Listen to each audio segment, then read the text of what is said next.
that do it, but there's been times where I'm like, okay, come on now. I need to get on my homobile, go home. But it's a great lineup, and I'm really happy of doing this. I'm doing this with a new queen, rotisserie ethnicity, Jackson Houston Ross. And it's like my baby as well, because I've always wanted to do, like, put a show on. And from being in shows and seeing behind the scenes, I felt that knowledge that I have is going to really make this a great show. And I really want people to show up, and it's word of mouth, and it's going to be fantastic. Well, I'm going to go just to see you do a show, produce a show of yours. Yes, thank you. And to support you and rotisserie. And we have a great lineup. We have my drag mothers, Nikki Starr. All right. And we have Precious Moments, who is one of my inspirations. We have Mercedes Monroe, Erica Day Monroe, Miss Ronnie, who's like, everywhere right now, but I love her so dearly. We have Cookie Dough. We have Land O'Lakes. It's just That's a big show. It's a big show. I also wanted a show where, I would enjoy watching as well. And I know that they're going to bring it, just going to have fun with it. And so far, there's just been this buzz about it.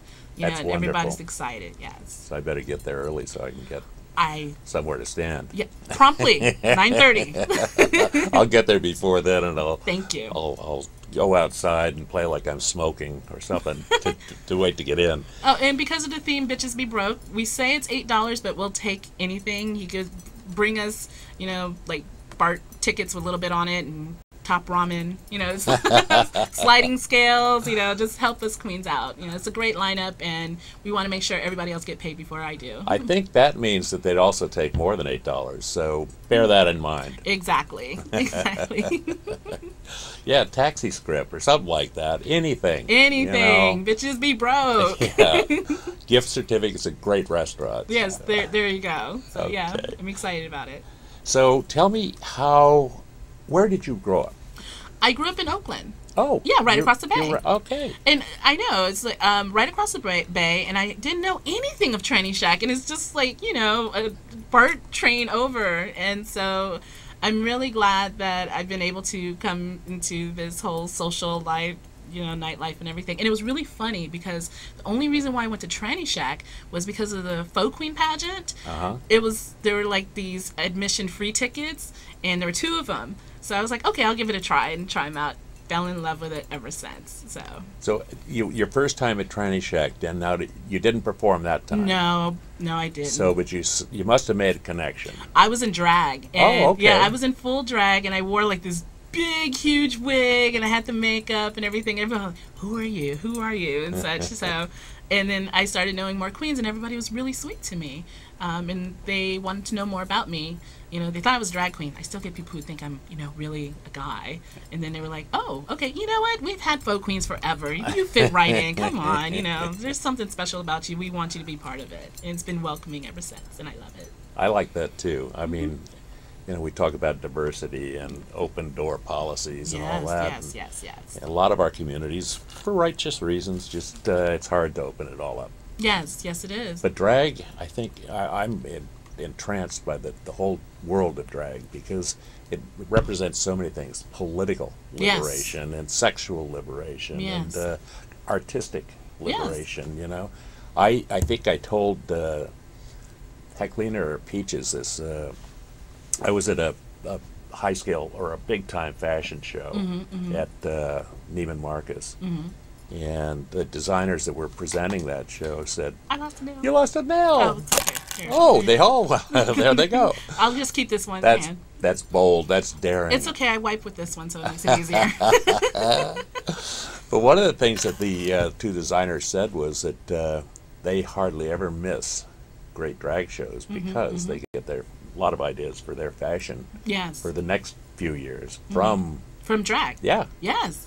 I think that's pretty amazing. That's a lot of power, a lot of influence. Yes. Well, I'm sporting a wife beater, but you can dress up a wife beater any which way. Yeah. It's accessorizing. So. Speaking of that, maybe we should take a look at a few pictures. Want to do that? Cool. Then you can tell us what they represent or where they were. Oh, this was one of my wigs. It's probably my heaviest wig. I was really inspired by the movie Up. I'm a big Pixar fan, and so those are real balloons stuffed with cotton balls.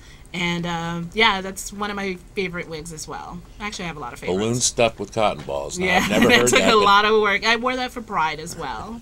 That's great. Thank you. I love that one.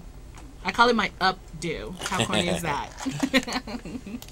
Well, so that was for Pride this last year? Last year. Okay. I wore this year, so they keep on getting more extravagant and bigger and bigger. Well, and bigger. I love that for a lot of reasons, but I love the braided. The braids, yes. I try to represent, my Oakland roots as well and so forth. But it was passionate. Really love. nice, yeah. Yeah, it's easier to do with no nails, but I can imagine. Yeah. That's probably why you took those nails off. Yes, there you go. You got to play with your hair. Yes, I got to play with my hair. Thank you. So, there we have another picture. Oh, yes. Just showcasing the nails that I do. I mean, I've had several sets. Again, Holy McGrail's nails. Yeah. and it's one of my... those were, like, jeweled on. I think I actually took a day off to do those nails. Wow. Yeah, I'm sorry. I hope it wasn't a busy day when I did that. Never apologize for art. Okay. Well, we're going to talk a minute while we get some more pictures up. Sure. What else have you got coming up?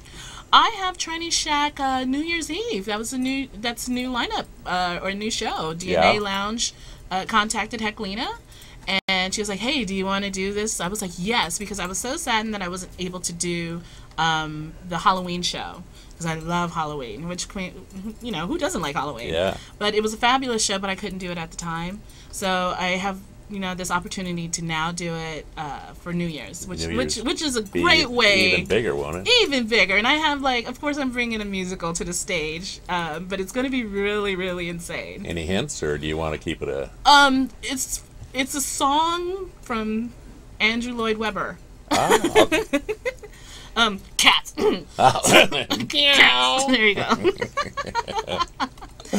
So I met you at Jose Yes. Guzman Colon? Yes, also known as Putanesca.